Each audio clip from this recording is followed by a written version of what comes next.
ډیرو درنو او قدرمنو لیدونکو السلام علیکم ورحمت الله وبرکاتو.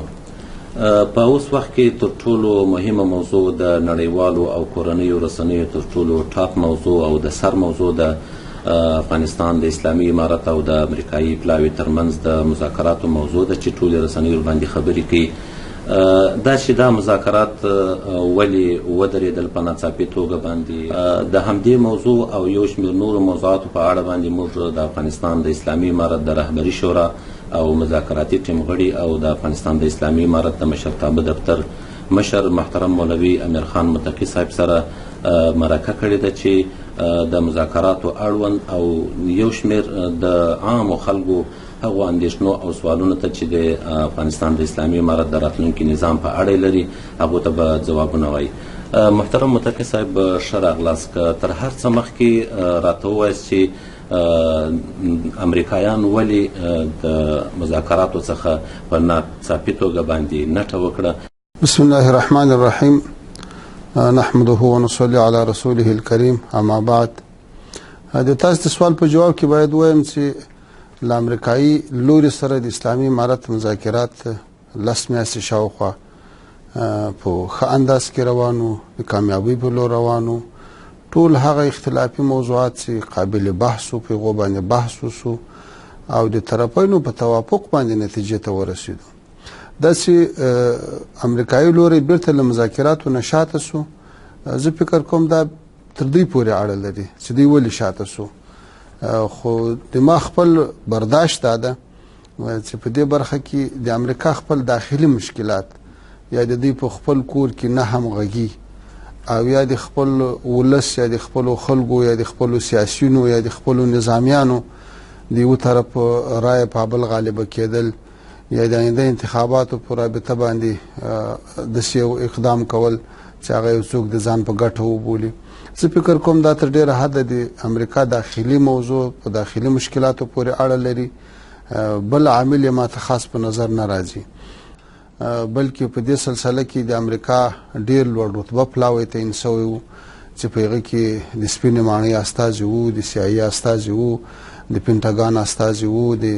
وزارت خارجه استازي وو، په هغه کې نظامي جنرالان وو، په هغه کې ډیپلوماتان وو او دوی به همزمان له مذاکراتو سره چې موږ سره به کول. د سیمې هیوادو ته سفرونه لرل، روسیې ته سفرونه لرل، چین ته لرل، پاکستان ته لرل، ترکیه او اندونیزیا او نورو هیوادو سره، ازبکستان د ټولو سره دوی په جریان کې وو. یعنی دا ساحه ډیره پراخه رانیولې وه. اروپایي اتحادیه سره، د ناټو غړو سره، د ټولو سره دوی په جریان کې وو. یعنی له دې ټول پراخ بهیر نه شاته کېدل او بیا د ټولو ته بیا وروسته قناعت ورکول، زه فکر کوم دا به امریکا ته مشکل وي. او د اسلامي امارت په رابطه باندې خو کوم نقصان یې ځکه نه بولو چې موږ پخوا په خپل دریځ ولاړو، اوس هم په هغه دریځ ولاړ یو. نه د چا ملامتي راته متوجه ده او نه یو داسې اقدام شوی ده چې په هغه کې دي دغه ګوته موږ ته ونیول شي چې دا سبب د دې چې مذاکرات دي ورباندې وځنډېږي. هغه مهال د امریکا ولسمشر ډونالډ ټرمپ د یو ټویټ له لارې وویل چې په افغانستان کې په کابل کې حمله وسوه، هلته د یو عسکر ووژل سو او دا سبب یې د مذاکراتو د درولو او همدغسې دغه ملاقات د ځنډ سبب وباله. دا خبره څومره معقوله معلومېږي؟ دا خو ځکه ډېره معقوله نه معلومېږي چې یو خو د موږ د دوی تر مابین 18 کاله کېږي چې جنګ جریان لري او هره ورځ همدا پیښې رامنځته کېږي او د امریکا د خپلو احصایو له مخې نه د دوی په زرګونو عسکر وژل شوي دي او په لسګونو زره په بېلابېلو ناروغیو اخته شوي دي یا په جنګ کې زخمیان شوي دي. نو دا د یوه عسکر وژل کېدل د دومره لویې پروسې د ځنډ سبب ګرځول دا معقوله نه ده. جنګ جریان درلود، اوربند نه و سوی او اوربند که کېدو یا یو په بل باندې حملې راکمېدې دا به د توافقنامې له امضا نه وروسته کېدې. داسې په دې وخت کې هېڅ نه وه، توافقنامه لاسلیک سوې نه ده او هېڅ هوکړه سوې نه ده او جنګ د 1800 کلونو جریان لري. بیا یوه پیښه د دې سبب ګرځول دا ماته یو بې ځایه بهانه ښکارېږي. جناب متقي صاحب د امریکا د بهرنیو چارو وزیر تېره ورځ رسنیو سره دا خبره وکړه چې چې که اسلامي امارت یو لړ داسې اقدامات ونه کړي چې هغه د ده په خبره د جنګ کې د جنګ شدت د کمولو په برخه کې هغه موږ ته خیانت بخښه نه وي، نو موږ نه یو تیار چې بیا دوی سره خبرې اترې ترسره کړو. آیا اسلامي امارت تیار ده چې په جنګ او په خپلو حملو کې هغه شدت دغه کم کړي یا بیخي لرې کړي، او یا مثلا داسې نور څه اقدامات وکړي چې هغه د اسلامي امارت په موقف کې په تنزل باندې ونمول شي؟ اصلا د جنگ کمول یا یو په بل باندې حمله نه کول یا د لویه مسأله حل کول خو د مذاکرات دي چې د پاره جریان لري، دا ناست ولاړې دي همدې د پاره دي، دا شان خو الته رامنځته کېدای شي توافق وشي. دوی به د توافق تر امضا پورې صبر کړی، په توافقنامه کې هر څه راغلی و چې دا قدم به اخیستل کېږي، بیا به دا کېږي، بیا به دا کېږي. په هغه سره تاوتریخوالی هم راکمېدو، ځکه امریکایي ځواکونه او ټول خارجي ځواکونه له افغانستانه وتل، هغوی خپلې اډې راټولولې، هغه د جنګ یو لوی اړخ و، له دې سره خود به خود جنګ راکمېدو. همداسې د دوی د وتلو په وخت کې اسلامي امارت په دوی باندې حملې نه کولې، نو دا خپله د دې سبب ګرځېدو چې جنګ باید راکم سوی وای. او تر دې مخته د جنګ د کمېدو یا د اوربند کولو چې نه توافق سوی وي، نه کوم په مابینځ کې یو غټ اعتماد موجود وي، دا خو داسې یو غوښتنه ده چې معقوله نه ده. هر څه که کېږي هغه باید په توافقنامه کې ځای شي، د هغه له مخه باید عمل وشي. په دې کې کوم شک نشته متقي صاحب چې کله د توافقنامې لاسلیک ته ډېرې لنډې شپې پاتې وي، په کابل او د هېواد په نور یو شمېر سیمو کې ولایتونو کې د اسلامي امارت له لورې نه ډېر پراخ بریدونه ترسره شول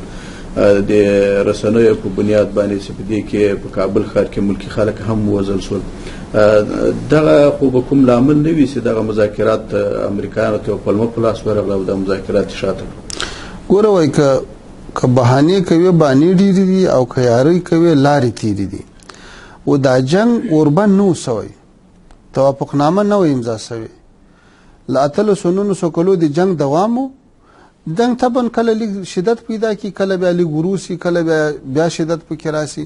نو دا هیڅ کله د دې دلیل نشي کېدای. او بل دا د شدید د کوم دلیل له مخې نه دا مذاکرات وځنډول. آیا اوس دوی هغه هدف ترلاسه کړی؟ اوس د امریکایانو مرګ زوبله درېدلې ده؟ اوس په افغانستان کې کوم جنګ راکم سوی ده؟ نو خو دوی باید داسې اقدام کړی وای چې په هغه باندې جنګ راکم سوی وای. دوی خو نور هم د جنګ د شدت خبره وکړه او خپل بار اعلانونه وکړو چې موږ دومره طالبان شهیدان کړي دي او زر قسم شهیدان کړي دي او 2000 شهیدان کړي دي او دومره حمله کړي دي او دومره فشار وارد کړی ده. نو دا خو د هغه سبب نه ګرځي چې کوم دلیل دی وړاندې کوي. دوی خو د دې لپاره مذاکرات وځنډول چې ولې یو کس مړ شو او دغه په جواب کې بیا نور تاوتریخوالي ته وده ورکړه. نو دا خبره بې ځایه خبره ده او د دې دلیل نشي کېدای چې مذاکرات باندې وځنډېږي. متقي صاحب دا خبره خو به واقعیت وي چې تاسې د ولسمشر ټرمپ لخوا کم ډیویډ ته دعوت سوي واست تر مذاکرات او تر توافقنامې مخکې د هغې تر توافقنامې تر لاسلیک مخکې تاسې ولې کم ډیویډ ته نه ورتللاست؟ علت یې څه وکړه راته ووایست، او که دا هم راته ووایست که چیرې دا مذاکرات بیرته له سره پیل کېږي له صفري نقطې څخه بیا پیل کوي او که له هغه ځای نه چې مخکې تر کومه ځای رسېدلي بلې د امریکا لخوا خو د اسلامي امارت مسؤلینو ته دعوت ورکړل سوی چې هغوی امریکا ته سفر وکړي. د اسلامي امارت دلیل دا و چې موږ تاسې په توافقنامه باندې کار کړی ده او 18 کاله جنګ تیر سوی ده. اسې هم د دوه دښمنانو تر مابین چې جنګ یې سره کړی چې تر څو یې توافق نه وي سره کړی، سوله یې نه وي کړې، تر هغه وخته پورې یو د بل کور ته نه ورځي. نو توافقنامه به امضا سي، بیا به د اسلامي امارت پلاوی امریکا ته سفر وکړي. د توافقنامې په امضا سره به ډېر تشویشونه هم راکم سي، د ولسونو قناعت به هم حاصل سي، اطمینان به هم زیات سي، بیا به دا سفر ښه مثمر وي. که بیا هم دغه مذاکرات یو مخ ناکامه سي یا بیرته پیل نه سي، ډېر زیان به چا کړی که مشخصا راته ووایست؟ تا د مخکې دا پوښتنه وکړه چې دا مذاکرات به بیا له کومه ځایه شروع کېږي. مذاکراتو باندې خواري ختلې ده، په هغوی کې په ډېرو مسایلو باندې توافق سوی ده، په ډېرو مسایلو کې موږ نتیجې ته رسېدلي یو. نو شاته تګ په هیڅ صورت په کار نه ده، له هماغه ځای نه به شروع کېږي چې چېرته رسېدلي یو. او دا چې دې کې تاوان چا وکړو، زه فکر کوم موږ په ځکه تاوان نه یې کړی چې موږ خو په دې مذاکراتو سره کوم داسې تاوان نه د زغملی، نه الحمدلله په سب کې کومه بې اعتمادي رامنځته شوې ده، نه کومه دوه نظري یا درې نظري رامنځته شوې ده چې څوک دې په یوه نظري څوک دې په بل نظري، نه هغه جهادي صفوف د یوې ورځې دپاره یا د یوه ساعت دپاره له فعالیته لوېدلي دي. زموږ خو هر څه په خپل ځای دي او دریځ هم په خپل ځای ده. 20 کاله مخته هم دا خبره کوله، په هغه وخت کې چې امریکایي پلاوي به کله راتلو یا به ورسره کېناستو چې زموږ دریځ دا ده چې د مفاهمې او د تفاهم له لارې مسایل حل شي. نن هم هغه دریځ ده. نو په هغه دریځ باندې ولاړ یو، زموږ طرف ته کوم نقصان نشته. البته د دوی په طرف کې به په دوی باندې د اعتماد کموالی په نړیواله سطح زیات شي او دوی سره به دا دلیل ډېر کم وي چې دوی خپلو ملګرو ته او د نړۍ نورو هیوادو ته، د سیمې هیوادو ته او بیرته حتی خپل ولس ته بیرته جواب ګوی وي. بلې تاسې لکه څرنګه چې لیدل کېږي د مذاکراتو د بیرته پیلېدلو دپاره کېدای شي تاسې هم طبي خبره ده هڅې شروع کړي وي په دې وروستیو کې ځینو هیوادو ته لکه مسکو ته او ایران ته او کېدای شي نور هیوادونو ته هم سفرونه په پلان کې وي، سفرونه هم پیل کړي دي. دغه رقم لیدنې کتنې او دا سفرونه څومره تاثیرګزار کېدلی سي د مذاکراتو په بیا پیل باندې؟ اصلا دا سفرونه خو زموږ د هغو اړیکو په بنا ده چې موږ د سیمې له هیوادو سره او بیا د نړۍ له هیوادو سره لرو یا یې پسې رغوو او پسې پراخوو. دا خو هغه زموږ د ډیپلوماسۍ یوه برخه ده او د سیاسي دفتر په مسؤلیتو کې راځي. او همدارنګه دا مې واقعیت چې د مذاکراتو ځنډ هم یوه لویه خبره ده. موږ غواړو چې په دې کې هغه کوم استدلال چې موږ لرو یا څه حقایق چې دي هغه له هیوادونو سره شریک کړو او هغوی په دې پوه شي چې په دې کار کې ملامت څوک دی او سلامت څوک دی. متقي صاحب، د اسلامي امارت مذاکراتي پلاوي او مذاکراتي ټیم له امریکایي لوري سره شاوخوا 9 پړاوه خبرې وکړلې، ډېره اوږده مرحله یې طی کړله. د نړۍ او د افغانانو دغه جریانونه ډېر د پام وړ و، د تایید وړ وګرځېدل او ډېر امیدونه یې وو په دې اړه. خو یوه اندېښنه او پوښتنه دا ده چې اسلامي امارت ولې د کابل رژیم سره په دغه یو پړاو کې هم حاضر نشول چې له هغو سره په مستقیم یا غیر مستقیم ډول خبرې وکړي؟ آیا اسلامي امارت که رښتیا هم غواړي چې په افغانستان کې سوله او امن راسي، نو د کابل رژیم خو هم په جنګونو کې لړلی ده، دخیل ده، ولې تیار نسو یا ولې نه تیارېږي اسلامي امارت د کابل رژیم سره خبرې وکړي؟ اول خو باید وایم چې د کابل اوسنۍ اداره او چې کومه په کابل کې په اقتدار کې ده، که تر دې مخته وه، که 18 کاله مخته په قدرت کې نول شوې ده، نو دا هغه وخت رامنځته شوې ده چې تر هغه ډېر وړاندې د اسلامي امارت او د امریکا تر مابین جګړه شروع شوې وه. امریکا په افغانستان یرغل کړی و، د اسلامي امارت په ضد یې جګړه شروع کړې وه. په هغه وخت کې د کابل د اوسنۍ ادارې نوم هم نه و، د چارواکي هم په صحنه کې نه و. له هغه بعد دا اداره جوړه شوه. نو جنگ اول امریکا شروع کړی د اول باید مثلا له امریکا سره حل شي وه. بل دا د افغانستان د مسلې دوه اړخونه دي، یو خارجي بعد ده، یو داخلي. زموږ همیشه ټینګار په دې وي چې خارجي بعد باید لومړی حل شي چې داخلي ته لار هواره شي. او درېیمه خبره دا ده چې تاسې پوهیږئ چې کله څوک چا سره مذاکرات کوي نو له داسې اړخ سره باید مذاکرات وشي چې هغه د کړنو د پرېکړو اختیارات ولري، هغوی عمل وکړی شي. نو د موږ برداشت دا ده چې د کابل اداره هغه واک نه لري چې په هغو باندې بیا د عمل وکړی شي. موږ تاسې ولیدل د کابل ادارې په راس کې پخوا حمید کرزی و، هغه به بار بار چغې کړې چې دا بمبار دی په ملکي خلکو نه کېږي، حتی کله به یې اوښکې هم توی کړې او هغه د دوی په نسب باندې د افغانستان منلی رئیس جمهور و، بلکې انتخابي رئیس جمهور یې باله. خو د هغه خبره ګوره یو بمبار یو بم یې په وینا باندې نه بندېدو، یو بمبار نه بندېدو. او همدارنګه بیا په دې اوس وخت کې ګورئ حکمتیار صاحب سره له ملګرو له دې اوسنۍ ادارې سره توافق وکړو او کابل ته ورغی، له هر څه نه ورته تېر شو. خو هغه وړې وړې ژمنې چې ورسره کړې وې هغه یې معاملې نه کړې. خپل حکمتیار صاحب په دې اعتراف کوي چې له ما سره په کړیو ژمنو باندې وفا نه ده شوې. نو یو خدای اختیار نه لري. دومره خبره دا ده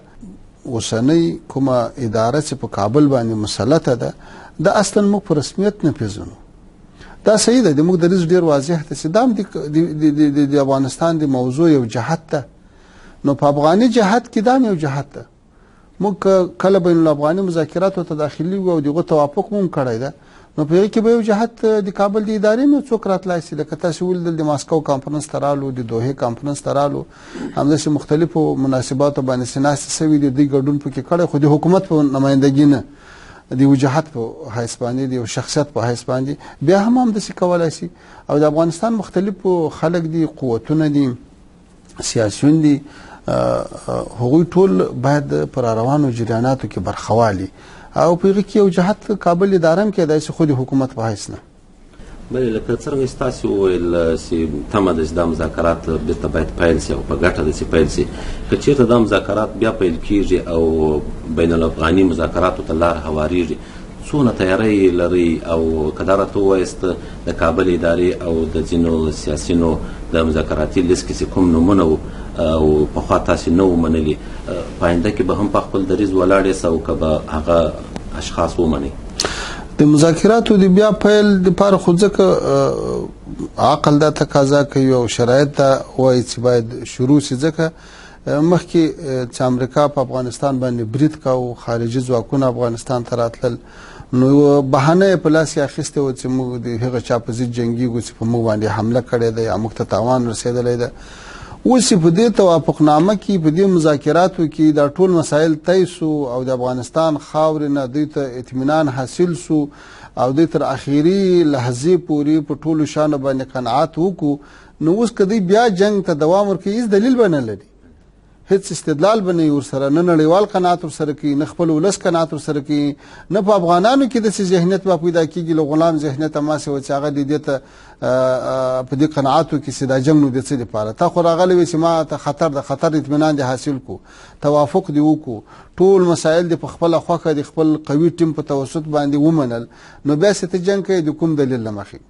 دومره خبره دا یو خبره به کېدله چې له داخلي لوري سره ولې اسلامي امارت مذاکرات نه کوي په دې توافقنامه کې واضح راغلی و چې د همدې روانې میاشتې په 23 تاریخ به بین الافغاني مذاکرات شروع کیږي هغه دلیل هم ختم سو نو مذاکراتو د نه شروع کېدو یا د ځنډېدو دپاره هېڅ دلیل نور پاته نه ده پاته سو دا چې د افغاني لوري نه به څرنګه کسان په دغه کې وي زموږ خو مطلب دا ده چې د موضوع ته د حل لاره راوباسو او په دې کې داسې پرمختګ وشي چې هغه د افغانانو په ګټه وي هغه نور دا مسله ورسره حل شي په افغانستان کې امن راسي اسلامي نظام راسي اشغال پای ته ورسیږي نو هغه طبعا هغه څوک په دې کې ښه رول لوبولی شي چې هغه دې ټکو ته ژمن وي هغه واقعا سوله غواړي هغه واقعا اسلامي نظام غواړي هغه واقعا د افغانستان ګټې غواړي هغه واقعا خپلو ملي منافعو ته ژمن وي هغه د بل چا زیر اثر نه وي نو موږ به کوشش دا وي چې هغه څوک په مذاکراتي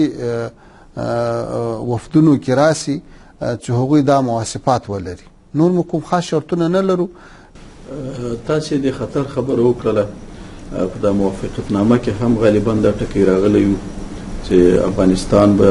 د نورې نړۍ لپاره د خطر او ضرر ځمکه او ځای نه ګرځي د نور نسکلنې جګړې ته په کتو او دلته د نیمې نړۍ د پراخ استخباراتي حضور د شیسو او جالونو ته په کتو او هم دې ته په کتو چې تاسې د کابل ادارې سره هم کوم تماس نه لرئ نو تاسې د امریکا او نورې دنیا ته څنګه اطمینان ورکولی شئ چې افغانستان به د خطر او ضرر ځمکه نه ګرځي په آینده کې ګوره چې کله امریکایانو او خارجیانو په افغانستان تجاوز نه و کړی په 95% خاوره کې بهترین امن او دا اوس کوم مقاومت روان ده په دې کې ګوري ولس ټول ولاړ ده او ټول ملت په اتفاق سره یو بل ته لاس ورکړی ده د موږ دا یقین ده چې که چیرې خارجي قوتونه له افغانستان نه ووځي او دا توافقنامه نهایي سي او لاسلیک سي چې ټول خارجي قوتونه ووځي او ټول افغانان لاس یو بل ته سره ورکړي او د خپل خوښي یو قوي مرکزی اسلامي حکومت رامنځته شي بیا څوک کولی شي په افغانستان کې لاس ووهي یا د افغانستان خاوره د چا په ضد استعمال کړي متفق صاحب که بین الافغاني مذاکرات ترسره سي او په دې مذاکراتو کې هغه جهتونه چې له وخته د اقتدار او چوکیو او شوقیان دي که هغه د چوکیو یا د منصب پر ویش باندې راضي نه سي او بیرته په سمتو کې په افغانستان په ولایتونو کې جګړه پیل سي د تجزیه مخه به څرنګه نیول کیږي او په داسې حال کې سي ډیر جهتونه اوس لا په کمین کې دي چې افغانستان تجزیه سي چې د جو بایدن او وروستي اظهارات یې ښه نوم نه کېدلی سي. ګوره افغانستان ملت یو ویښ ملت ده، مسلمان ملت ده، متحد ملت ده، او چې کله بیا اسلامي امارت په دومره قوت سره چې په بدخشان کې هم نظامی قوتونه لري، په فاریاب کې هم لري، په هرات کې هم لري، په کندهار او په ننګرهار او په پکتیا کې هم لري، نو دا یو افغان شموله یو ځواک ده او داسې یو ځواک په موجودیت کې بیا د تجزیه تصور نشي کېدای. اوس تاسې وګورئ افغانستان هغه پخوانی افغانستان نه ده چې خلکو نه سره پېژندل. نن په بدخشان کې په زرګونو ځوانان قرباني ورکوي په داسې حال کې چې نه د امارت مشران لیدلي دي او د امارت له دورې نه بعد په بدخشان کې پیدا سوي دي، راځوانان سوي دي، نن هلته مسلح جهاد کوي. ګوره دا یو فکر ده، یو نظریه ده، یو عقیده ده. همداسې د افغانستان په نورو ولایتو کې تاسو کې وګورئ په غور کې ډېرې پراخې سیمې فتح سوي دي او هغه اکثر هغو ځوانانو فتح کړي دي چې هغه اصل له غوره د باندې وتلي نه دي، خو د اسلامي امارت تر بیرغ لاندې دا قرباني ورکوي. نو د افغانستان خلک په هیواد مین خلک دي، په دین مین خلک دي او د مرکزی نظام پلوي خلک دي، نو د تجزیه خطر نسته. البته ځینې خلک چې زور کوي هغوی د خارجي مرستو په مټ باندې یا د خارجانو د هڅونې په عمله داسې حرکات کوي. که دا توافق رامنځته سي او خارجانو هم په افغانستان کې د خپلو مداخلو خوند و مزه وڅکله، چندانې ګټه یې ونه کړه، نو ټول جهاتونو ښې تجربې وکړې، هم خارجانو او هم داخلیانو، هغو تجربو ته هغو دردونو کړاوونو ناخوالو ته په کتو سره چې هر چا وګالل، په آینده کې به انشاءالله دا تشویش نه وي. یعنی که بیا هم دا ستونزه رامنځته سي، تاسې له جګړې څخه علاوه بل کوم اپشن لري یا بله طریقه شته مثلا د تفاهم له لارې تاسې دا مشکل حل کړي؟ په دې وروستیو کې په مسکو کې کانفرانس وشو، تاسې له ډېرو افغاني جهتونو سره او سیاسي جهتونو سره وکتل، څومره تمه لري چې دا ستونزه به نه رامنځته کېږي؟ ګوره دا یو خبره ډېره واضح ده چې اسلامي امارت مجاهدین مسؤلین چې کوم مبارزه کوي دا یو شخصي عقده نه پالي، دا له چا سره شخصي بدۍ نه پالي، دا د یو لوی هدف لپاره ده چې هغه د افغانستان ازادي ده، د اشغال خاتمه ده، د اسلامي نظام حاکمیت ده. هغه موانع چې په دې مخکې دي او هغه له منځه ولاړ سي، بیا خو هېڅ د دې تصور نه پاتې کېږي چې بیا د څوک مخالفت وکړي، او که یې کوي هغه به د هغوی خلکو خپل مشکل ولي، هغه سره بیا ملت نه درېږي. متخصص په کابل کې د ولسمشریزو ټاکنو لپاره هم ډېر په شدت باندې کمپاینونه شروع دي، روان دي، خو له بله اړخه د افغانانو غوښتنه او ارزو هغه سوله ده. ستاسې په نظر باندې څه فکر کوئ چې سوله یا د سولې موافقتنامه به ترسره شي او که به ټاکنې؟ یو خو زه له دې خبرې سره نه یم موافق چې کمپاینونه په شدت سره روان دي. که په شدت سره روان وي بیا به دوی د چوک د سر مزدوران په کرایه خپلو جلسو ته نه راوستی. انتخاباتو کې ولس ګډون نه کوي، ځکه نه کوي چې تمه نه ورته لري، همهغه زړې څیرې دي، همهغه برنامې دي. په کداپر کې کړی ده چې مخکې ډاکټر اشرف غني خلکو ته وعدې ورکولې چې داسې به لوی کارونه به وکړم. اوس بلوز د کندهار خلکو ته علت دومره وعده ورکړه چې فلانۍ هدیره به درته جوړه کړم او فلانۍ قبر به درته جوړ کړم. نو له دې نه خپله ولس پوهېږي چې دا خلک څه برنامه نه لري او کولی یې هم نشي. نو ولس نه له انتخاباتو سره دلچسپي لري او نه په انتخاباتو کې کوم بدلون ویني. تاسو وګورئ د افغانستان 400 ولسوالۍ دي، چېرته مو په ولسوالۍ کې اورېدلي دي چې کومه د انتخاباتو د کمپاین غونډه دې سوي؟ یوازې همدا د کابل د ښار هوټلونه دي یا دا د لوی جرګې خیمه ده چې کته او پورته کېږي، هماغه څیرې دي کې اوړي را اوړي. نو انتخابات د افغانستان هیڅ دا ځکه نشي دوا کولی چې بدلون نه لري، برنامه نه لري، ولس یې نه غواړي او یو پردی پدیده ده ورباندې تپل سوې ده او ډېر کاندیدان د دې دپاره ولاړ دي چې شهرت حاصل کړي او یا په اخر کې له نورو سره معامله وکړي او د اقتدار دپاره یوه چوکۍ او دوه چوکۍ خپلې کړي. نو نه د سولې دپاره ګټمن دي نه د افغانستان د آینده دپاره ګټمن دي. او پاتې شو د سولې موضوع دا د ټولو افغانانو غوښتنه ده. ټول افغانان د اشغال خاتمه غواړي، اسلامي نظام غواړي او سرتاسري سوله غواړي. او تر ټولو مهمه دا ده چې نظام په خواست نه چلیږي، په زاریو نه چلیږي، په اشر نه چلیږي، په ائتلافو نه چلیږي. افغانستان 40 کاله مختلفو ډلو ترمنځ جنګونه سوي دي، تنظیمونه جوړ سوي دي، د قومونو پخوانی جوړښت کې خراب سوی ده.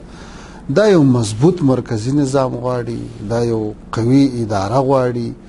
دا یو کلک عزم غواړي، دا یو داخلي برنامه غواړي، دا یو افغاني مفکوره غواړي. دا نه د پردیو په فرمایشاتو او نه د پردیو په وارداتي پروسو باندې چلیدای شي. نو افغانستان باید تر ټولو مخته د ټولو افغانانو په خوښه یو داسې قوي اسلامي مرکزي حکومت رامنځته کړي چې په هغه کې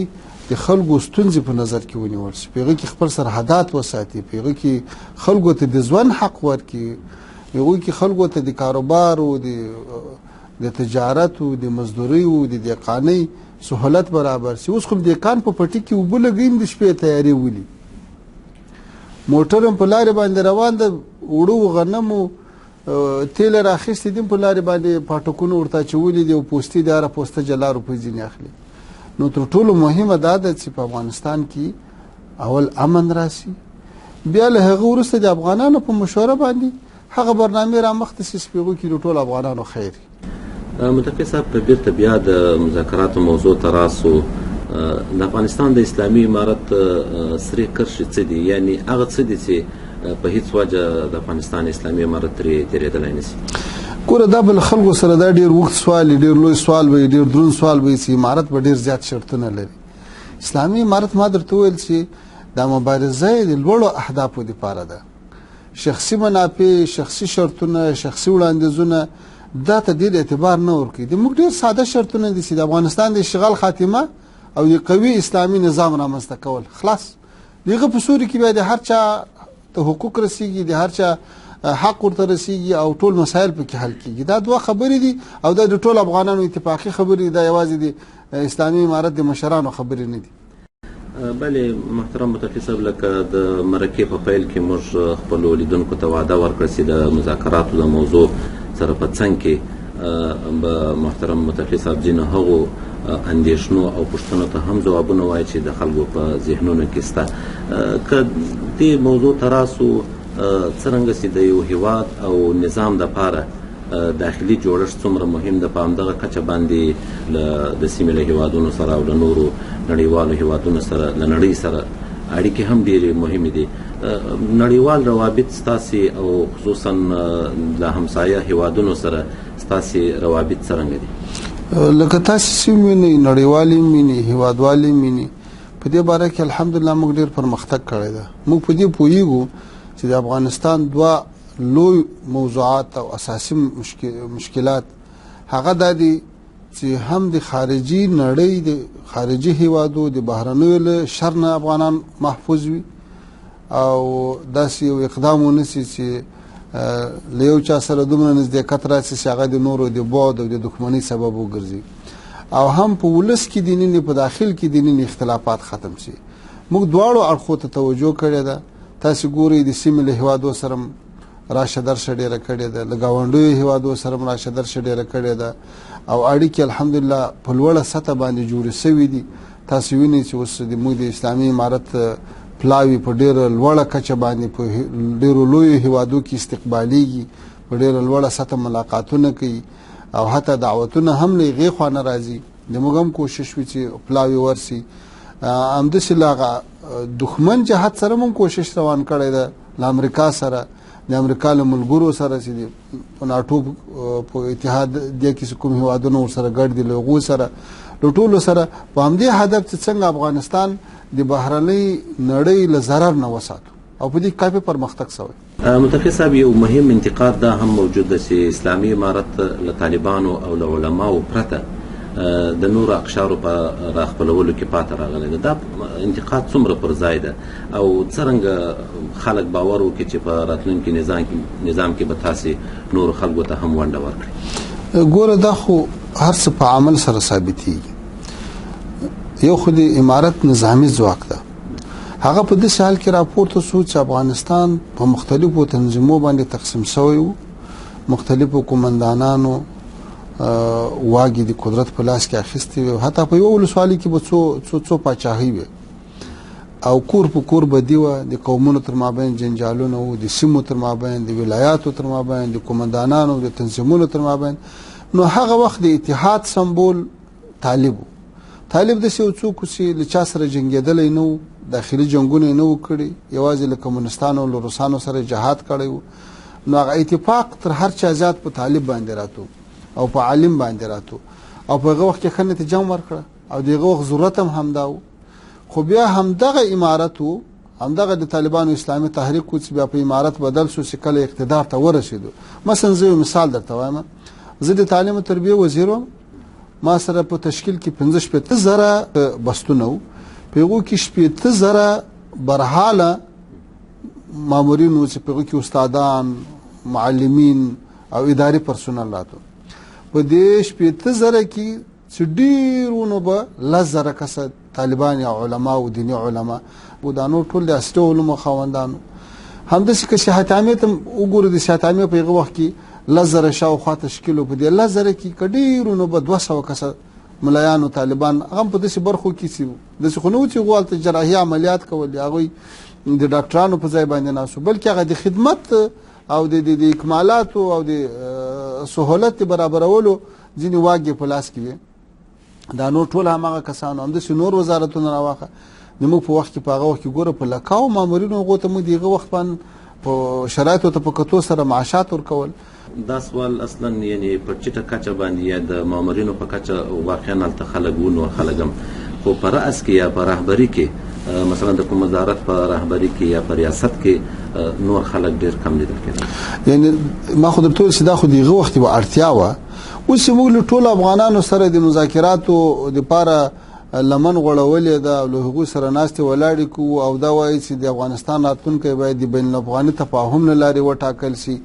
او ټول ولسونه حق لري، ټول قشرونه حق لري. د افغانستان یوازې د یوې طبقې کور نه ده، نه یوازې د انجینر او د ډاکټر کور ده، نه یوازې د ملا او د طالب کور ده، نه یوازې د یو نظامي سړي کور ده. دا د ټول افغانانو ګډ کور ده. هر څوک په خپل مسلک کې خدمت کولی سي، هر څوک په خپل ځای کې حق لري. د وطن سرمایه ور باندې لګول شوې ده. ټول برخو کې احتیاجات یو بل ته سره لرو او که داسې ونه کړو د افغانستان جوړېدای هم نشي، نو په راتلونکي کې به ټول افغانان تیرو تجربو ته په کتو سره او د افغانستان راتلونکي ته په کتو سره، د راتلونکي شیرازي او بیا رغونې ته په کتو سره ټول حق لري او ټول به خدای کول دی یو ښه قوي نظام تر سیوري لاندې په ډېره خوشحالۍ او په ډېره اطمینان سره خدمت کوي. یو خبره، یو وضاحت که زه وکړم، کله کله دا انتقاد کېږي چې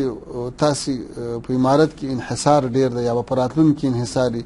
زه وایم که دا اوسني نظام ته وکتل سي، دا د کابل اوسنۍ ادارې ته که وکتل سي، آیا په دې ټوله اداره کې یو جهادي شخصیت شته؟ آیا د ټول افغانستان په سطح درانه علمي شخصیتونه شته؟ نشته. جهادي شخصیتونه نشته. تنظیمونه ټول شاته کړي، جهادي تنظیمونه. یوازې که یو تنظیم یا یو ډله ته خاص اقتدار د خاصو مصالحو دپاره ورکړی وي، هغه به خپل مجبوریت وي. ورځ په ورځ د افغانستان ملي شخصیتونه شاته کوي، جهادي شخصیتونه شاته کوي، علمي او روحاني شخصیتونه شاته کوي. یعنې هیڅ داسې څوک اوس هم نه دي پرېښي. نو چې په دې اوسنۍ حالتو باندې خلکو قناعت کړی ده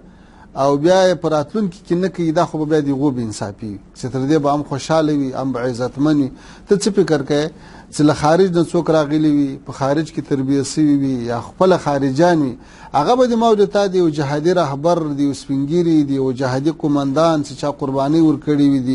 د یو علمي شخصیت، د یو روحاني شخصیت، د یو قومي شخصیت ښه قدر ولري. او که بې زه و ته ولرو، که بې دا مجاهدین ولري چې دغه ولس ته 18 کاله نه بلکې دا 40 کاله په خپله غېږ کې ځای ورکړی ده، په کور کې ساتلی دي، ډوډۍ یې ورکړې ده، اکمالات یې کړي دي، خپل اولادونه یې مسؤلینو ته په لاس ورکړي دي، سنګرو ته یې لېږلي دي. نو که به دا ډېر قدر ولري. زه فکر کوم چې په راتلونکي کې به دا ستونزه بالکل نه وي او په دې برخه کې الحمدلله ښه تدابیر نیول سوي دي، ښې مشورې سوي دي، ښه ستراتیژي جوړه سوې ده او ښه روابط جوړ سوي دي. په دې باندې اوس ډېر خلک قایل هم دي، په دې باندې اوس په داخل کې ولسونه، قومونه، مسلکي خلک، تعلیم یافته طبقه، هغه اوس ټول په دې پوهېږي چې یوازینی هغه څوک چې افغانستان متحد کولی شي او افغانستان سره راټولولی شي او ټول افغانانو ته حق ورکولی شي، هغه به همدغه مجاهدین او له دوی هغه ملګري او انشاءالله په راتلونکي کې به خدای کول داسې ستونزه نه وي. یوه بله پوښتنه متقي صاحب، څرنګه چې د اشغال ضد جهاد او مبارزې تقریبا د 19 کاله پوره کېږي، د اشغال په پیل کې ماشومان اوس ځوانان دي، له هغو سره هم د تشویش شته او ویره شته چې طالب راځي او د نن دور طالب به څرنګه وي، څوک به وي، څه پالیسي لري او چې راځي کوم نظام له ځان سره راوړي او د ځوانانو دپاره به څونه د کار زمینه مساعده کړي، دا تشویش شته ځکه چې د طالب ضد ډېر زیات منفي تبلیغات سوي دي. تاسې نننی یعنې د نن دور طالب څرنګه تعریفوي او خلکو دې څنګه ورپېژني چې طالب څوک؟ زه خو وایم دا تشویش یوازې له نویو ځوانانو سره نه ده، دا د ډاکټر زلمي خلیلزاد په څېر له سپینګیرو کسانو سره هم شته چې هغوی خپله اعتراف وکړي چې ما اشتباه کړې او طالبان مې سم نه وپېژندلي. او زه پوه شوم چې هغه له خپل وطن سره مینه لري او هغه د هېچا تر تاثیر نه دی لاندې. نو اوس خو تر ډېره حده ډېرو خلکو ته دا حقیقت واضح سوی ده او طالبان هغه په ډېرو سیمو باندې کنټرول لري. اوس که تاسې ووینئ ډېرو ولایاتو کې تجاران، سرمایهداران، حتی تعلیم یافته خلک هغه د اسلامي امارت ساحو ته ځي، اول ته کار کوي او ژوند اختیاروي، کورونه هلته بیایي چې وایي هلته امن ده، هلته د موږ عزت شته، هلته د موږ وقار په ځای ده. او د طالبانو عمل او د مجاهدینو کړنو دا اوس هر څه ملت ته وروپېژندل او په راتلونکي کې به دا شی نور هم پراخ سي. اوس چې موږ تاسې ګرځو، له خلکو سره وینو، مجالس کوو، غونډې کوو، خلک وینو، نو حتی تاسې وګورئ اوس چې په کابل کې او په هرات کې او چېرته چېرته غونډې کېږي، نو هغه څوک چې له موږ سره مجالس کړي دي هغوی دریځ ډېر ډېر ښه وي، د موږ په حق کې ښه وي، د آینده په حق کې ښه وي، او هغه څوک چې په تیاره کې پاتې شوي دي د هغوی دریځ اوس هم په تیاره کې وي. نو په دې برخه کې کار هم سوی ده او نور کار هم کېږي. په دې کې تاسې هم ډېر څه کولی شئ، فرهنګیان ملګري ډېر څه کار کولی شئ، د امارت هغه اصلي څېره دنیاوالو ته او هیوادوالو ته وروښیي او سیاسي برخه کې په دې کې ډېر کار کېدای شي چې د امارت استازي مختلفو هیوادو ته سفرونه کوي، بین الافغاني مذاکراتو ته ور روان دي او بین الافغاني کانفرنسو کې ګډون کوي. نو په دې ټولو برخو کې کار روان ده. امید شته چې دا تشویش به د خلکو رپسي، خو مهمه دا ده چې خلک د موږ عمل ته وګوري. په عمل کې تاسې وګورئ موږ د دښمن بندیان په جنگ کې نیسو، هغوی ته لباس هم ورکوو، په هغوی باندې علاج هم کوو، هغوی ته د لارې کرایه هم ورکوو، هغوی ته عفو هم کوو، سره دې چې د موږ امکانات ډېر کم دي نسبت جانب مقابل ته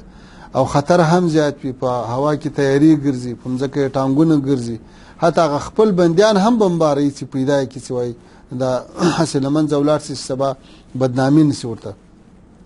خو په داسې حالاتو کې تر اوسه د موږ په بندیخانه کې یو دښمن هم نه ده وژل سوی او د موږ یو بندي چې تر اوسه خلاص سوی دی د باندې شکایت نه ده کړی. نو چې له بندیانو سره دا چلند دی، نو له عام ولس سره به ولې ښه چلند نه وي، له ملت سره به ولې ښه نه وي. یوه بله اندېښنه موجوده ده، خلکو سره دا سوال شته، ځینې جهتونه طالبان یو خاص قوم ته منسوبوي، که چیرې طالبان اقتدار ته ورسیږي دغه ستونزه موجوده نه چې بیا به دوی له نورو اقشارو نورو قومونو سره تبعیضي چلند کوي. دې اندېښنې ته تاسې څه ځواب لرئ؟ افغانستان خو په ټولو ولایتونو جوړ افغانستان ده او د افغانستان قومونه په مختلفو ولایتو کې پراته دي او تقسیم دي. اوس دا جهاد ګوره په ټولو ولایاتو کې شته. څوک به دا ثابته کړي چې له کندهار یا له هلمند مجاهدین تللي او په بدخشان کې جنګېدلي. دا پروسه کال چې په جوزجان کې د داعش ډېره لویه فتنه وه، دا چا له بیخه وکښله. اسلامي امارت مشرتابه یو هدایت و د سیمې قومونو، هغه که د ازبک قوم مجاهدینو، که د تاجکو مجاهدینو، که د نورو قومو څومره قربانۍ ورکړې او هغه مشکل ټول حل کو. همداسې په بدخشان کې په بل ولسوالۍ نیول کېږي او ساتل کېږي 5 کاله 4 کاله. دا خو دغې سیمې مجاهدین دي. دا اوس تاسو ولیدئ په تخار کې څو ولسوالۍ فتح شوې، په بغلان کې فتح شوې او په شمال کې فتوحات وسو، په مزار کې، په نورو ولایاتو کې. دا خو ټول دغو سیمو مجاهدین دي. نو دا سوال اصلا راپورته کېدای نشي. د موږ په رهبري شورا کې مختلف قومونه سته، د موږ په تشکیلاتو کې مختلفو قومونو او د سمتونو خلک سته او عملا په ټولو ولسوالیو کې اوس داسې ځای شته نه چې هلته د مجاهدین نه وي. او اوس هغه وخت نه ده چې د یوه ولایت د یوې سیمې مجاهدین به بل سیمې ته ځي. د همغه سیمې مجاهدین دي، همغه قومونه دي، همغه مخور خلک دي چې رامخته سوي دي او د جهاد بیرغ یې اوچت کړی ده. نو دا سوال نه پیدا کېږي، نه دا څوک کولی شي، ځکه هر څوک هر څه په سترګو ویني او د هر څه عمل ثابت کړو. متقي صاحب تاسو د ډاکټر زلمي خلیلزاد خبرو وکړله، شک نشته چې دغه د وروستي توجیهات اسلامي امارت د حقانیت په اړه چې کومې خبرې وکړلې چې دا یو وطن دوست او د افغانستان د ګټو د مصالحو باندې خواخوږی نظام او حرکت ده. همدارنګه د ډاکټر خلیلزاد په دغه خبرو باندې ښاغلي حکمتیار هم په دې وروستیو کې استناد وکړ چې زه دا اوس منمه چې طالبان او اسلامي امارت دې ته ضرورت نه لري چې هغه له بهر نه تمویل شي او اړتیا ولري. ستاسو له نظره آیا زلمي خلیلزاد د خپل دغه مذاکراتي پړاوونو د ګرمولو لپاره دا خبره وکړله او که حقایقو ته یې غاړه کېښوده؟ د خو د مذاکراتو تقریبا په دې وخت کې موږ موافقتنامه یا مسوده نهایي کړې وه. په دې وخت کې نور د دې شي ضرورت پاته نه و چې په هغه باندې د مذاکرات را ګرم سي او یا د پرمختګ کې راشي. هر څه نهایي سوي وو. زه فکر کوم دا د حقایقو په درک سره څه په سترګو ولیدل، څومره مباحثې چې وسوې، څومره مجالس وسو، له دې هر څه نه هر څه ورته واضح سو. ګوري هر څه پټېږي، حقیقت نه پټېږي. یو څوک چې دوامداره یو څه محسوس کړي وویني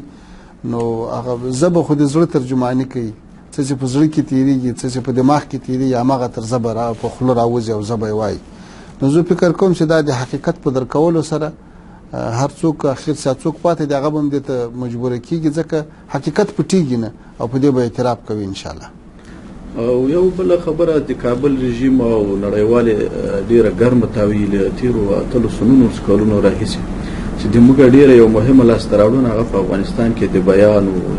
مطبوعاتو ازادي وه. نو که اسلامي امارت بیرته واک ته راستنېږي او قدرت اخلي، دغه د بیان ازادي او د مطبوعاتو کوم روان جریان چې ده اسلامي امارت په دوی باندې محدودیتونه ولګوي، دوی به په دغه روان مسیر سره روان دي پرېږدي. د دغو اندېښنو ته تاسو څه جواب؟ د بیان د ازادۍ په رابطه باندې یو د بیان هغه ازادي وي چې هغه د اشخاصو د ولسونو سپکاوی پکې راځي او یا د اسلام د مقدس دین له اساساتو او اصولو سره ټکر وي. نو هغه خو افغان ولس هم نه غواړي، د زغملو هم نه دي. او یو د بیان هغه مشروع ازادي ده، هغه خو اوس هم موږ زغملې ده. دا د 18 کاله تاسو وینئ چې چېرته هم داسې نه ده پېښه سوې چې دا دومره رسنۍ دي، حتی تقریبا د 10,000 نه زیات کسانو په رسنیو کې کار کوي. داسې چاته د امارت لخوا تاوان نه ده رسېدلی چې هغوی د هغه خپله وظیفه په داسې شکل ادا کړي چې جاسوسي دې نه کړي. او یو هغه څوک چې هغوی اصل کې رسنۍ دي نه، هغه استخباراتي شبکې دي، هغه د هغوی خپل مشکل ده. او پاتې شو د بیان هغه ازادي چې د اسلام مقدس دین ورته اجازه ورکړي، هغه سره اسلامي امارت مشکل نه لري. بیان د ازادي خبره رااله، ځینې لیکوالان او تاریخ لیکونکي په خپلو معلوماتو کې دا لیکي چې د طالبانو اسلامي غورځنګ په پاکستان کې ایجاد شو. حتی د حزب اسلامي ګوند مشر حکمتیار څو ورځې وړاندې په خپله مصاحبه کې وویل چې د طالبانو تحریک په کوټه کې ایجاد شو او له هغه ځایه پر نور افغانستان سلطه پیدا کړه. اصلي واقعیت څه ده که دا راته روښانه کړي؟ ګوره هر څوک چې دا خبرې کوي یا به له ضده کوي او یا به معلومات کوي. حقیقت دا ده چې د افغانستان د طالبانو اسلامي تحریک چې پیل شو نو په راس کې امیر المؤمنین مولا محمد عمر مجاهد رحمه الله یا لږ سر نور ملګري ولکه محترم الله برادر اخوان یا نور مشران دا خلک ټول په داخل کې وو ته خلکو چرته د جهاد په دوره کې کله زخمی شوی او د تداوی لپاره گاونډي هیواد ته تللی یا غزان ته خبره ده نور ژوند او زندگی او جهاد او مدرسه او سبق او کور او کله دا ټول په داخل کې وو او هر څوک په دې خبر دي چې دا تحریک په کندهار کې د میوند ولسوالۍ دی سنگ حصار لسیبه نه شروع سو ملا صاحب ته مدرسه لرله عملته د پاټکیانو په ضد باندې فعالیت شروع کو ګوري په دې سلسله کې دیغه وخت جهادي کومندانانو نومونه یادېږي د میوند دی ولسوالۍ چې اسلامي امارت سره مرسته وکړه او بیا دا کار شروع سو بیا لغه طرف نه راتو چې بیا د کندهار ښار ته څنډو تر ورسېدو ډنډ ولسوالۍ تر ورسېدو لغه بعد تقریبا 3 میاشتې یا څه باندې 3 میاشتې دا تحریک په غوښمو کې و ډېری پراخ سیمې حالت تر کنټرول لاندې راوستي به له هغه ځای نه تشکیل وکړو د بولدک ولسوالۍ ته چې به بولدک ولسوالۍ په هغه تشکیل په نتیجه کې ونیول شو لغه بعد د کندهار ښار څخه ونیول شو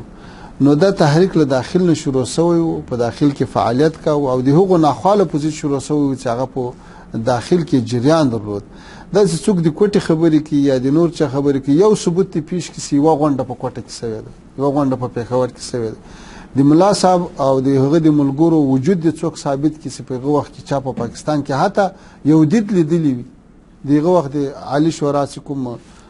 ملګری وو هغه وخت کومندانان شو دا ټول د وطن خلکو په وطن کې اوسېدل نو دا خبره څوک یې چې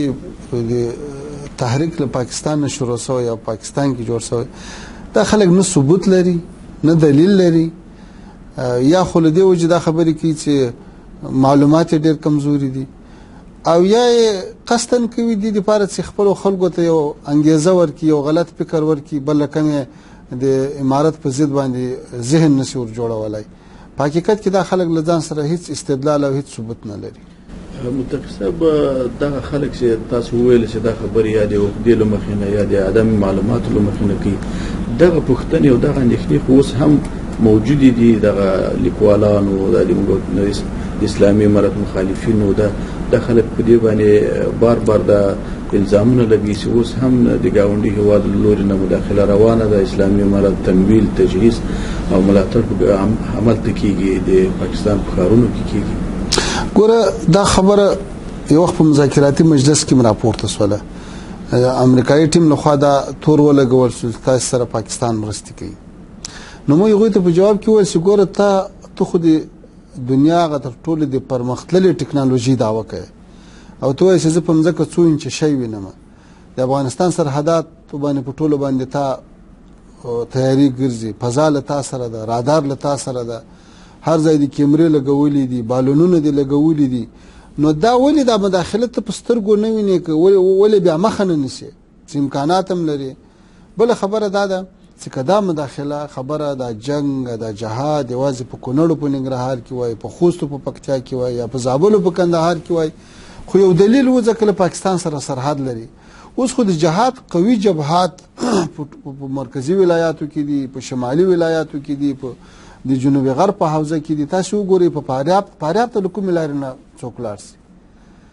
کندوز او بغلان او مزار ته کوم لار نه ولار سي آیا دا امکان لري چې د پاکستان له طرفه ورکړل شوي وسایل وسلې مهمات دا د سالنګ ورواوړي یا د په غوربن ورواوړي یا د په بادغیس باندې تیر سي د څومره ولایتونو باندې مزل وکي ګوري دا شان حقیقت نه لري ګوري په دې تیرو اتلو سو کلو کې په زرهاو نه بلکې په لکاو افغانان دوی بنديان کو چاپی پیواله ما بسونه جن ډکړو بیرته خلاص کړو بیا بنديان کو دا اوس په زرهاو کسان دي سره بنديان دي تر اوسه پورې دی نه و جوپا نه و ډله حتی یو شخصي وننیو چې هغه دنیا ته ښکارا کی صداغه د پاکستان راغلی او پاکستاني سړی او دلته جنگ کاوه او دغه د موجود یا د یو ثبوت دی پیش کی صداغه وسلې یا دغه مهمات یا دغه څل پاکستان رالو چې څوک په دې اتلس کال کې ثبوت نسی پیښولای او نه نسی پیښولای بیا ته څه فکر کوي چې وی خو ته امریکا وی د امریکا قوت وی د ناتو قوت ور سره ملګری وی تر څلوختو هوادو زیات ور سره وی په داخل کې 3-4 لکه داخلي کسان په وسلو سنبال کړي، اربکیان جلاوي، استخبارات جلاوي، د اردو په نامه، د پولیسو په نامه. آیا د پاکستان له دې ټولې نړۍ سره دا جنګ کولی شي؟ داسې ولس نه وي، داسې چریکي جنګونه نه وي، داسې یوه انګېزه نه وي، داسې نظریه نه وي، څوک په ځان پورې بمونه تړي، څوک ځان ورته اچوي. دا ګورې د یو فکر له مخې نه دا مبارزه روانه ده. مشکل دا ده چې جانب مقابل ته د جنګ فکر نشته، د جنګ انګېزه نشته ورسره، د جنګ دپاره استدلال نشته ورسره چې دوی خپل جنګیالي ته قناعت ورباندې ورکړي. نه د اسلام په نامه قناعت ورکولی شي، ځکه خو دوی د اسلام په ضد ولاړ دي، له هغه چا سره ملګري دي چې هغه د اسلام دښمنان دي. نه د وطن او د ملت په باره کې فکر وکولی شي، ځکه وطن ته خو دوی خارجان راوستي، دوی اډې ورکړي، دوی د هغو لخوا اکمالېږي، دوی هغوی ته وایي چې تاسې پاتې شئ، دوی هغوی ته وایي. نه د ملت ته د دفاع خبره کولی شي، ځکه خو دوی دي چې په ملت چاپې وایي، خارجانو ته وایي تاسې ډېر بمبار وکړئ، تاسې ډېر عملیات ترسره کوي. نو بل فکر ورته پاته نه ده، ځکه دې خبرې ته ډېره وده ورکوي. بله خبره ده، ګورئ 25 کاله شاوخوا د امارت شروع کیږي، تر دا اوسه پورې کوم هغه حرکت یا کوم هغه کار ده چې امارت یې کړی وي، هغه د افغانستان په زیان وي او د پاکستان ګټې د لحاظ شوي وي. دا بېله خبره ده چې د امارت ځینې کارونه نه تنها پاکستان ته بلکې ټوله ګاونډیانو ته بلکې ټوله دنیا ته په ګټه و چې هغه امن و. د امن فایده دا و چې د ګاونډیانو کې به تر امارت مخته خلکو غلاوې وکړي، قتلونه به وکړو، هغه به افغانستان ته به موټر راوتښته او افغانستان ته به قاتل راوتښتي. د امارت په وخت کې هغه نسوای راتلی. نو دا یوه ګټه ټولو ګاونډیانو ته ورسېده، پاکستان ته هم ورسېده. داسې یو عمل چې هغه د افغانستان د اسلامي او ملي منافعو په ضد سوی وي، خو د ګاونډیانو په ګټه د تمام سوی، داسې عمل یې څوک راوښي. نو چې نه څوک ثبوت لري، نه داسې یو دغه زه ټول هغه خلکو ته که دا د ما خبره اوري چې په دې خبره باندې ذهن پوخ کړی دی، د یو څو دقیقو دپاره له ځان سره دا فکر وکړي چې موږ کوم ثبوت لرو. داسې په پاکستان کې 5 میلیونه شاوخوا مهاجرین وو، د هجرت د یارو، په هغو کې علما مو، طالبان مو، مجاهدین مو، او دا ټول خلک وو. او دا اوس دا تور لګېږي چې له هغو نه به هم یو څوک راغلي امارت ته، له هغو افغانانو نه، نو دا خو بې ځایه تور ده. اوس که چیرې د امارت ځینې مشران په پاکستان کې لیدل سوي وي یا نیول سوي وي یا هجرت ورکړی، ته ما ته داسې یو قیادت راوښیه په افغانستان کې چې هغوی دي په د دنیا په یو ملک کې وخت نه یې تېر کړی. آیا تر دا امارت مخته د حامد کرزی چېرته و؟ د اشرف غني چېرته و؟ تر دې ورمخته که راسو د دیوو جهادي تنظیمو رهبران چېرته و؟ د اتو اهل تشیع تنظیمو رهبران چېرته و؟ دا اوس څوک په اقتدار کې دی، دا چېرته و؟ داسې یو څوک شته چې هغه د په یو ملک نه په یو ملک کې پناه نه یې اخیستې، ځکه افغانستان اشغال سوی و. افغانستان ته کمونیزم راغلی و، روسان راغلي و، خلک ژوندي تر بلډوزرو لاندې کېدل، خلک خپلې ساه اخیستې وو، هغه طبعا نورو هېوادو ته مهاجر کېدل. دا اوس د اسلامي امارت کې داسې خلک جنګېږي د دنیا په مختلفو هېوادو کې اوسي، افغانان د هجرتونه یې کړي دي، خو له موږ تاسې سره همکار دي، د امارت سره همکار دي، راځي په جهاد کې ونډه اخلي. اوس که یو څوک له برطانیې نه راغلی وي، له امریکې نه راغلی، له پاکستان نه راغلی، له ایران نه راغلی او وي افغان او دلته د موږ ملګری وي، نو د دې معنا خو دا نه شو چې دا یې غوره لېږلی. نو دا هسې یو داسې یو خبره ده چې نه معقوله ده، نه مشروع ده او نه کوم سند څوک لري. بلې د افغانستان د اسلامي امارت د رهبري شورا او مذاکراتي ټنغړي ډېر محترم مولوي امیر خان متقي صاحب، دا چې له ډېرو مصروفیتونو سره سره مو بیا هم په ډېره حوصله زموږ سوالونو ته ځواب ووایو، ستاسو څخه یو جهان مننه کوو. له تاسو نه مننه کوو، الله تعالی دې تاسو خدمتونه قبول کړي. واقعا تاسو په دې لاره کې نه ستړي کېدونکي خدمتونه کړي او کوئ. الله تعالی دې تاسو په ټولو خدمتو او سعیو کې برکت واچوي او یقیني مو خو په تاسو غوندې ځوانانو باندې ویاړو. الله تعالی موفق لره.